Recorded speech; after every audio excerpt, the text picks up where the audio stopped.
କାନ୍ଦୁଛି ଆଜି ପରିବାର, କାନ୍ଥରେ ମୁଣ୍ଡ ପିଟି ଦଉଛି ସ୍ତ୍ରୀ।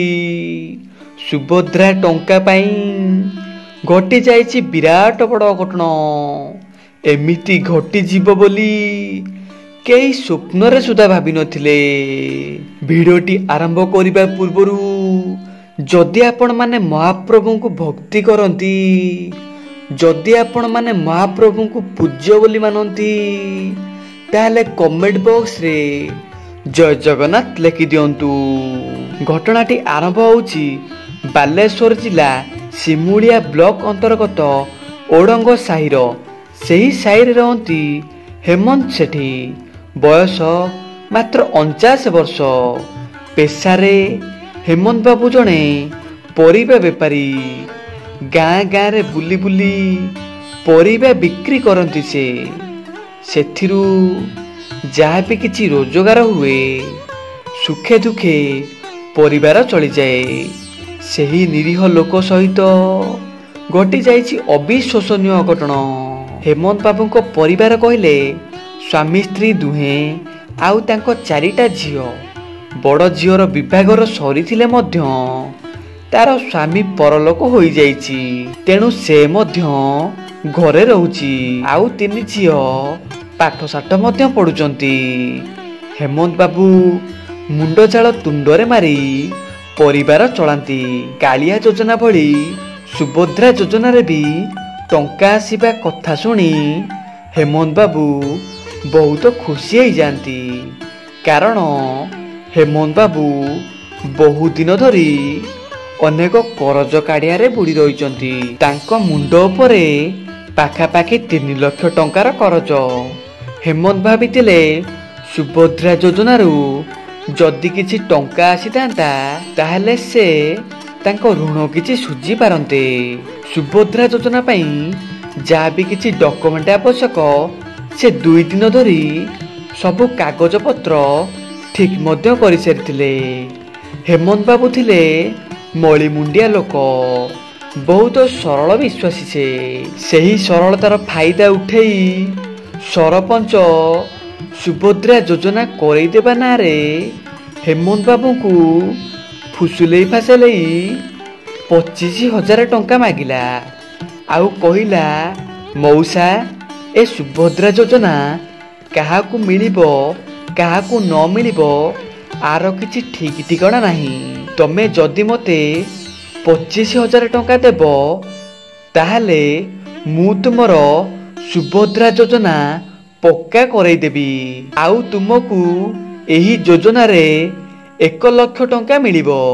ହେମନ୍ତ ବାବୁ ବି ମନେ ମନେ ଭାରି ଖୁସି ହେଇଯାଆନ୍ତି। ଆଉ ତା ପରଦିନ ସରପଞ୍ଚକୁ 25,000 ଟଙ୍କା କରଜ କରି ଆଣି ଦିଅନ୍ତି। ମନେ ମନେ ଭାବନ୍ତି, ଲକ୍ଷେ ଟଙ୍କା ଆସିଲେ ମୁଁ ମୋର ଋଣ କିଛି ସୁଝିବା ସହ ପାଇଖାନା ଖଣ୍ଡିଏ କରିବି। ଏମିତି 2 ଦିନ ବିତିଗଲା। ତାପରେ ହେମନ୍ତ ବାବୁ ଶୁଣିବାକୁ ପାଆନ୍ତି ସରପଞ୍ଚ ତାଙ୍କ ଭଳି ଗାଁର ଅନେକ ଲୋକଙ୍କ ଠାରୁ ଟଙ୍କା ହଡପ କରିଦେଇ ଫେରାର ହୋଇଯାଇଛି। ଏଇ କଥା ଶୁଣି ହେମନ୍ତ ବାବୁଙ୍କ ଆଖିରୁ ଥପ ଥପ ହୋଇ ଲୁହ ବୋହିଗଲା।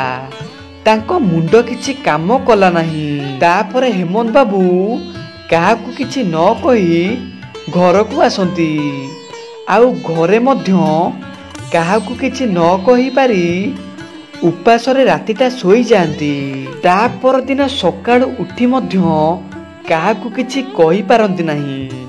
ତାଙ୍କ ମନରେ କେବଳ ଗୋଟିଏ କଥା ହିଁ ଚାଲୁଥାଏ, ଏତେ ଗୁଡ଼ିଏ କରଜ ମୁଁ ସୁଝିବି କେମିତି? ଏମିତି ଚିନ୍ତା କରି କରି ହେମନ୍ତ ବାବୁ 2 ଦିନ ଭିତରେ ରୋଗୀ ମଣିଷ ପରି ଦେଖାଗଲେଣି।